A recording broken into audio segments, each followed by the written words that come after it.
So this chapter, chapter 6, if it's not the most difficult chapter, it's the second most difficult for the course, for the whole course. Right? So you really need to be trying your best in this. Today, what we start with is a review of something that was supposedly taught and learned in Algebra 1, which are properties of exponents. And then we'll start the first section, which we don't do a lot of it. We'll do whatever we're going to do out of the first section. I expect that there will be 5 lessons, 6, 1, 2, 3, 4, and 5. Then we review, then we test. You know, if everything sticks to that schedule, we would have a quiz on the 5th of December, a test on the 11th of December. Right? And then there's actually a few more sections in Chapter 7 that will become part of the last testable unit of the semester. Okay, so first thing we'll do is we will review these, what we call the properties of exponents. And we'll see how many of these things do you remember and how many do you not. Okay, there are 7 properties of exponents. They are on page 360 in the book. This graphic is from that. And I'm going to use 7 slides to go over what they are. Okay. So the first property of exponents, get this off there, is here. A to the m times a to the n equals a to the m plus n. So it's important that both of those have the same base, a. Right? It wouldn't work if they had different bases. But because they have the same base, a, then the way you simplify that multiplication is you add the exponents. So for example, in this problem here, x squared times x to the 4th, use the property, what does it equal? Right? That would be x to the 2 plus 4, which is x to the 6th.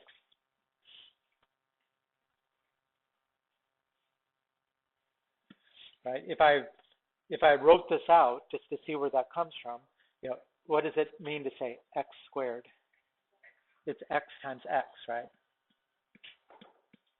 And what does it mean to say x to the 4th? X times itself 4 times, so that gives us another 4 x's. So how many x's do we have? It's x to the 6th. So you're really just adding up the x's. When you add the exponents, you're just adding up the x's. Okay, that's a multiply. Right, now for a divide,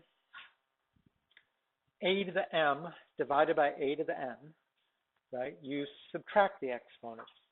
Right? Again, it's important that the base is the same in numerator and denominator, and then you subtract.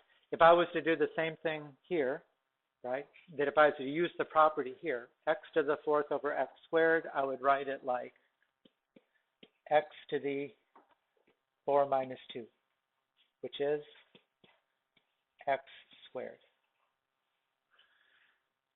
Right? If I break it out into x's, right, that would look like this. X times x times x times x in the numerator, and in the denominator, x times x. Right, Curtis, you're going to have to figure out how to make less noise, okay? Now, because there's common factors in the numerator and denominator, you can cancel, right? This x cancels with one of the x's in the numerator. This x cancels with another, and what's left? The x squared, right? Right, so these are the same.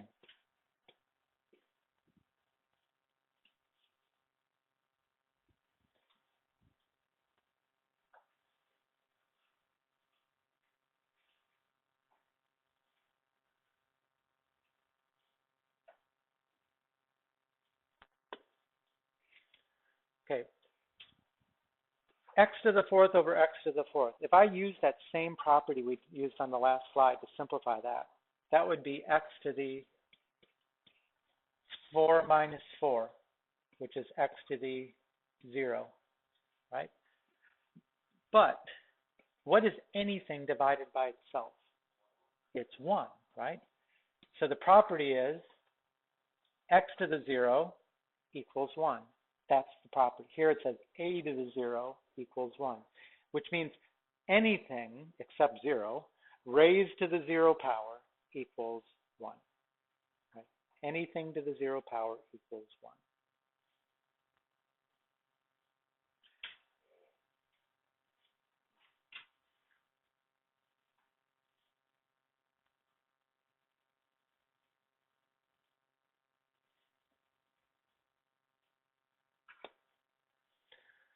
Okay, if I use the same property, right, I'm dividing x squared divided by x to the 4th, use the property a to the m over a to the n is a to the m minus n. In this case, it will be x to the 2 minus 4, which is x to the negative 2. Okay, now let's break up the x squared and the x to the 4th into x's, right? That'll look like this.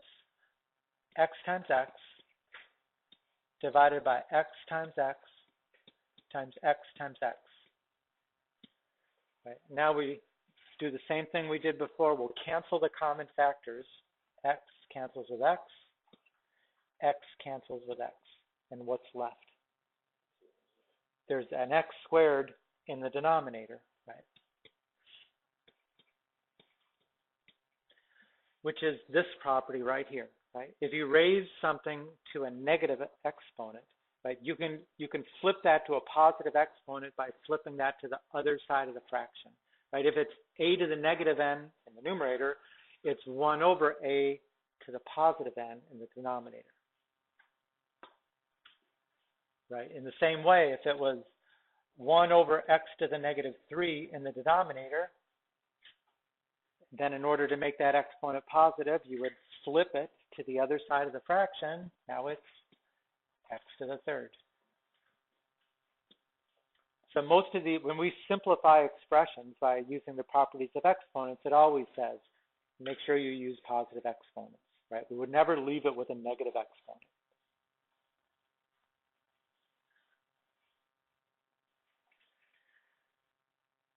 Okay, getting there.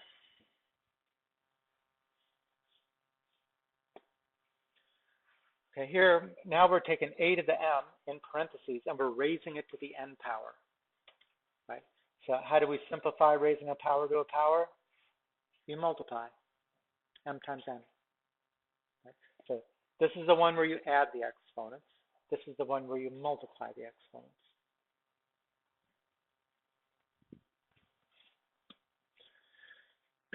Right, I mean, what does it mean again? If I say it's something to the 4th power, it means I'm multiplying it times itself 4 times, right? In this case, that would be x squared times x squared times x squared times x squared, right? That's x squared to the 4th power.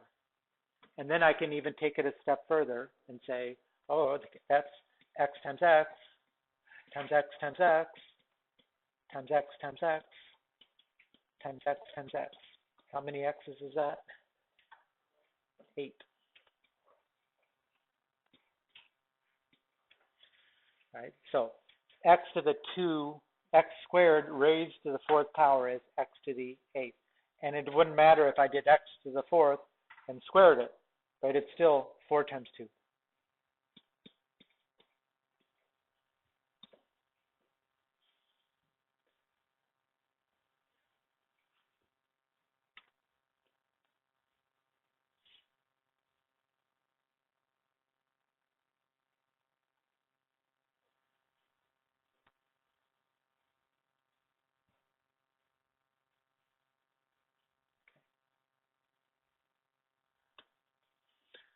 Okay, now we're taking a, b is in parentheses. Okay, those are 2 different factors, a times b.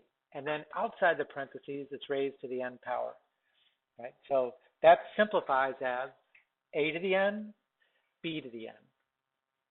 I mean, and if you wanted to think of it like, oh, distribute the n, it's okay. I mean, in the end, it's kind of what you're doing, right? When you have an exponent outside parentheses, it's like you're going to distribute that exponent on all the factors which are inside. Factors, right? So for example, this 2x in parentheses squared, which sometimes that kind of thing came up when we were doing the sum and difference of cubes, right? In the trinomial, the first term could often be like that. Then that would have been 2 squared x squared, which is 4x squared.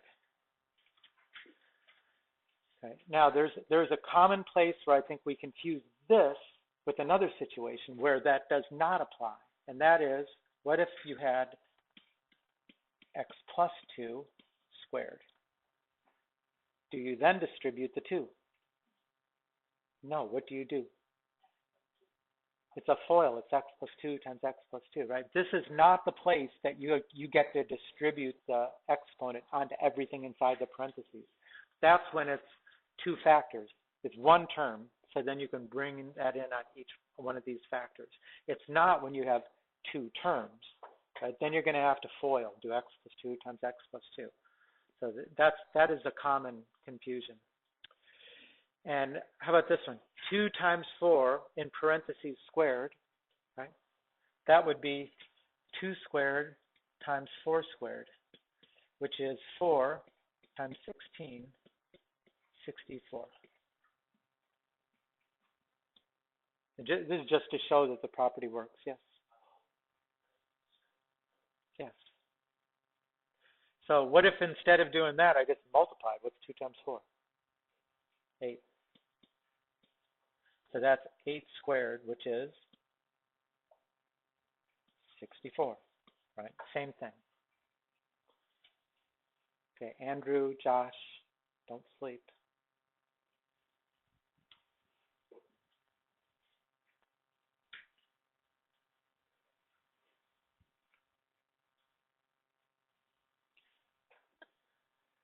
And we have a very similar property if you're dividing a over b in parentheses and then raising the whole thing to the n power, then you can distribute that n inside into the numerator, into the denominator.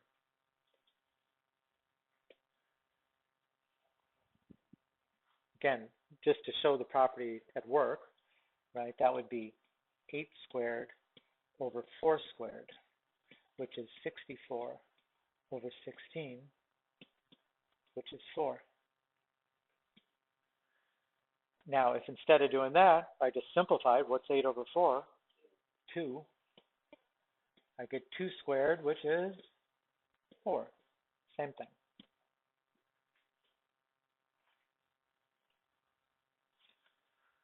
How many of you remember these pretty well? Okay. They come up in this chapter, they're going to come up in section 7-4. Because after we learn about radicals, meaning square roots, third roots, things like that, we learn that you can represent radicals with rational, meaning fractions, as exponents. And then you got to know all the properties of exponents when you do it. Okay. So we'll do 3 examples of this. The first example, 5a to the third times negative 3a to the negative 4. Right, so you got 2 things to deal with here, right? You got the numbers, and then you got the a raised to a power. And you could rearrange this to make it look like 5 times negative 3 times a to the third times a to the negative 4th. You don't have to, but if you want to just see where we're putting these things together, you can. Right? The 5 times negative 3 is negative 15, right? Don't confuse like something like this when you see the multiply of actual numbers. Don't think, oh, I'm going to add the exponents or add them, because that's what we did the exponents. Totally different thing. And we do sometimes make that mistake. We're thinking that we got to use properties of exponents when actually we're dealing with numbers, not exponents. So these are not exponents. That's the negative 15. Okay, and then what do the properties of exponents tell us we're supposed to do with these exponents? Add them up, right? A to the third times a to the negative 4th means a to the 3 plus negative 4, which is negative 15, a to the negative 1. And then, like I said, they almost always will say, using only positive exponents. So we've got to take one more step to get rid of that negative exponent. You flip it over, right? You move that to the denominator. Only that, right? Don't mess with the negative 15. That does not have a negative exponent, right? It's only negative 15 divided by a, right? A to the first. So we wouldn't write an exponent of positive 1. That's assumed.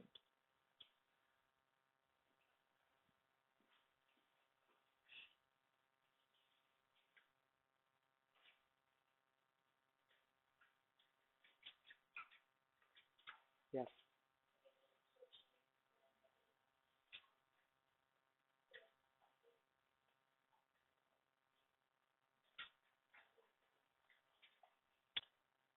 I don't know what you're saying. Here's a to the third, right? Like this. Okay, I just, use a little associative property, commutative property to get these two together and these two together. I'd say that most of the time, you're probably not going to do that. I mean, you're probably just going to write here to say 5 times negative 3 is negative 15. A to the third, a to the negative fourth, 3 minus 4, negative 1. I mean, you don't have to show them right next to each other before you can use the properties of exponents. Let's try this one. Right? What are we supposed to do with that exponent, which is outside the parentheses? Distribute it, right? So we're going to take that inside on every factor which is inside. There, here, and here. So this is negative 4 squared times x to the negative third squared times y to the fifth squared. Okay, now the first one, we can just do the math. That's negative 4 squared. Positive 16, right? And then how am I supposed to simplify raising a power to a power? Multiply, right? So that is x to the negative 6, and then y to the fifth squared is y to the 10th. Okay, now we got to take one more step. That x to the negative 6 goes to the denominator. 16 y to the 10th over x to the 6th.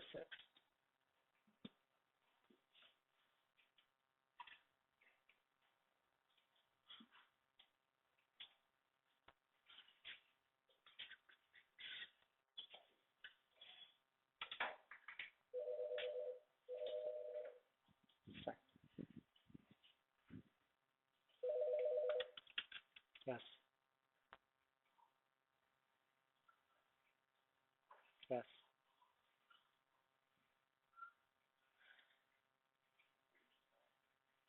Okay. Okay.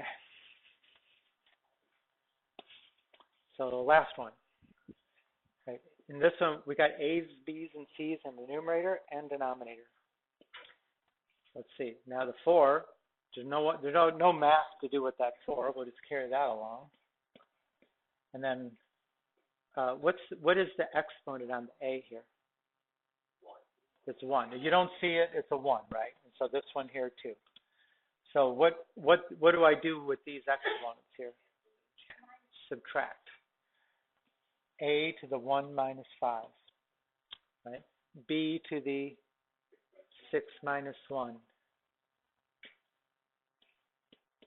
And then C to the 3 minus 3.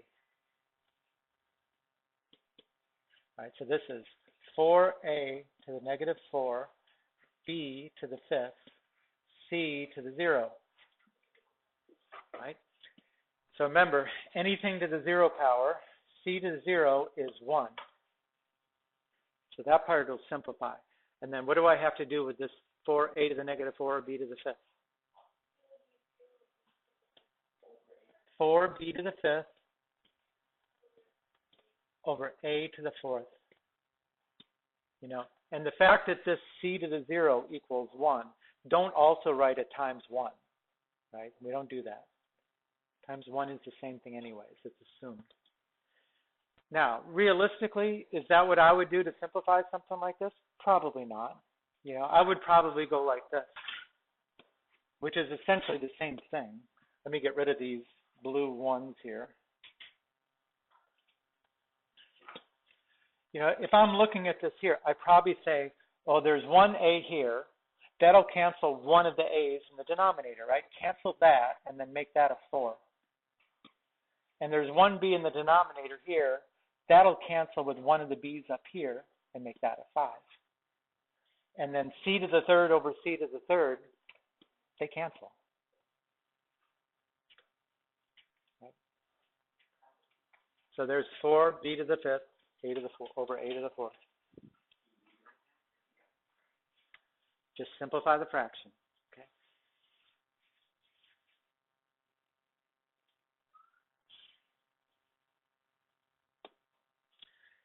Okay, we're not doing that now. That's your homework. Okay, then we'll jump to this last part, which is about roots and radical expressions. Right? By roots, you know, in the last chapter, roots, you know, the zeros of a function are like the roots of an equation, and you see those two words kind of used interchangeably. But now we mean like square roots, right? Something like that, right? The square root. That's what I mean by roots. Now, if we say that 5 squared equals 25, then the square root of 25 would equal 5. But it would also equal negative 5, because actually negative 5 times negative 5 is positive 25. So that would both 5 and negative 5. And in the last chapter, if we were solving, we would say plus or minus 5. Same thing. Okay, what if we tried to take the square root of negative 25? It would be an I, right? It would be imaginary. In this chapter, we're not interested in imaginary. So if you get a square root or an even root of a negative number, you just say non-real, don't do it, right?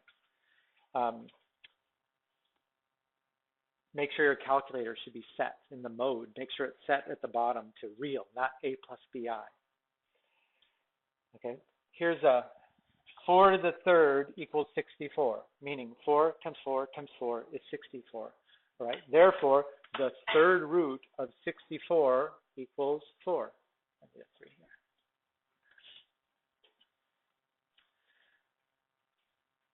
Okay, I might think it up here. Now, what would happen? Oh, here I put a 3 right there. What is it that's here? It's a square root. You know, we don't usually write a 2 there for square root, but it is implied that it's there. You can kind of think a little parentheses, like, yeah, there is a 2 there. But it's like you don't write exponents of 1. You don't write coefficients of 1, things like that. You don't write the 2 in the hook there, but it's there. What happens if you take the third root of negative 64? It's actually a negative number. It's not non-real. I mean, if you try this out, right? Negative 4 times negative 4 times negative 4, right? These two are a positive 16, and then when you multiply by negative 4, you get the negative 64. So you can take the odd root of a negative number. You get a negative number.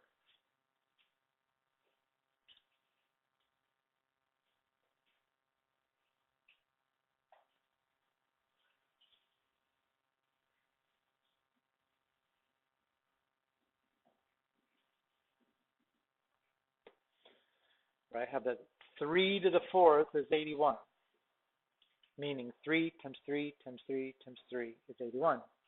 Therefore, the 4th root of 81 equals 3. But again, it's true that 3 times 3 times 3 times 3 is 81, but the same would be true for negative 3 times negative 3 times negative 3 times negative 3, right? Negative 3 to the 4th is also 81. So, in fact, the 4th root of 81 is 3 and negative 3. And what about the 4th root of negative 81? Non-real. Right? The 2 to the 5th is 32. 2 times 2 times 2 times 2 times 2. is 32. Therefore, the fifth root of 32 is 2. Right?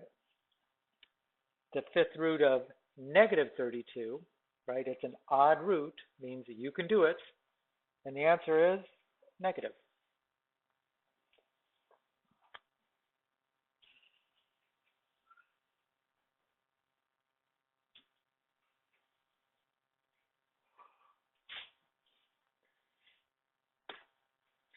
So in terms of radicals, right, that symbol there, which is almost like a division symbol, right, is called a radical sign. The number that goes in the hook there is called the index. And we use that word quite a bit, you know, the index. Whatever's underneath the radical sign is called radicand, which we don't use that much. It feels more like a Jeopardy word kind of thing. But yeah, that's what it's called, radicand.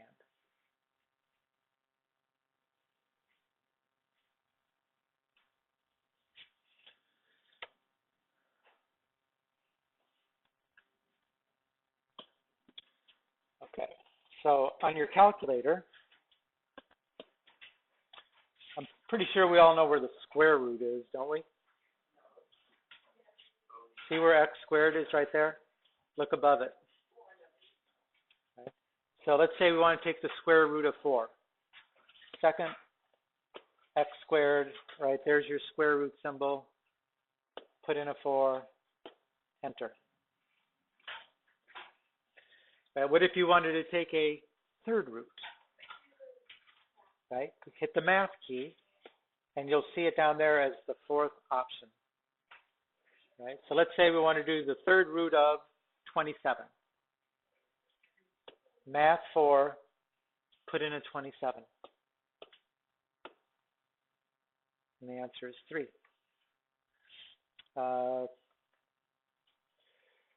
What if you want to do a fourth root?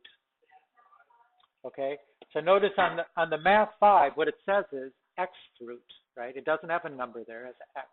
And you can use that in one of two ways, right? You could just hit math 5 and then scroll, use the left arrow to get up into that space and put your fourth root. Let's do the fourth root of 256. So the fourth root, and then arrow back underneath the radical and make a 256. And it's 4. Another way you could do the same thing is you could, before you go to math 5, hit 4, right? 4, math 5. And then it puts the 4 up there. It puts the index in. You don't have to move the cursor up there. It puts it there. 256.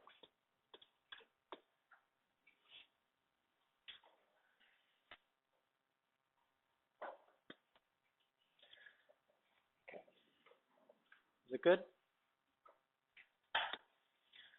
Now, there is a distinction here between what do you do when you solve an equation, which is not what we're doing right now, and what do you do when you're simplifying even roots? When you solve an equation, like we did in not necessarily last chapter, but the one before with quadratics, you might have gotten something like this, and to solve it, you add 49 to both sides. And then what? And then you take the square root, right? And when you take the square root, you say x equals plus or minus 7. You have to include, when you're solving the equation, you have to include the plus and the minus, right? It's different, and this comes up in this chapter, it's different if you're just presented with a radical like the square root of 49. Then you assume they mean the positive. Right? If the radical's already written down on the page, assume they mean the positive root, right?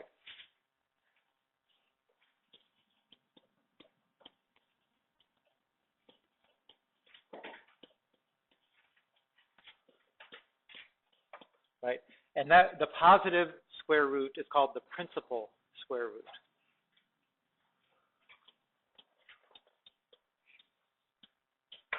Principal spelled like the principal of a school. It's like the fourth root of 16 is 2, right? If I was solving this equation to figure out the fourth root of 16, I would have to say x equals plus or minus 2. I have to give them both. But over here, since I'm just presented with this fourth root, I just say the 2, right? Don't say the negative, just say the 2. I mean, sometimes they may give you the radical, there might be a negative in front. So they're going to definitely, then you're going to get a negative answer there. But assume the positive. In this chapter, when you see a square root or any even root, assume the positive.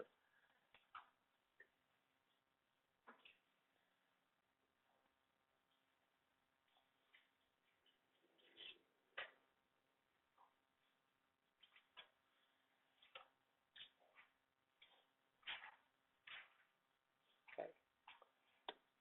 One more side. And most of this is, you know, we may have already done this along the way. What's the third root of negative 8? Right? Remember, it's the third root of a negative, means the answer will be negative. So that would be negative 2. What's the fourth root of negative 1? Non-real. You can't take the even root of a negative number. Non-real. Again, if you put it in your calculator, it's going to tell you non-real. Now, something like this is 0.04, the square root of 0.04. I mean, you could put it in the calculator and see what you get. You could also turn it into a decimal, or sorry, a fraction. What fraction is 0.04? What decimal place is that to the right? 4 hundredths, right? So that's like saying the square root of 4 over 100, right? Which is the square root of 4 over the square root of 100, which is what? 2 over 10, which is 0.2. So if you did the square root in the calculator, what did it give you? 0.2. Okay, it's 0.2. I think there's one decimal in the homework problems. Okay.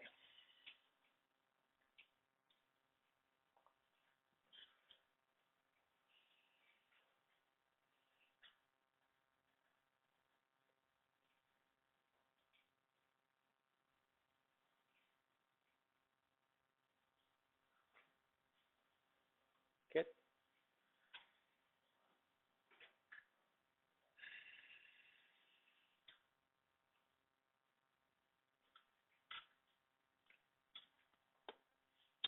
So that's what we did.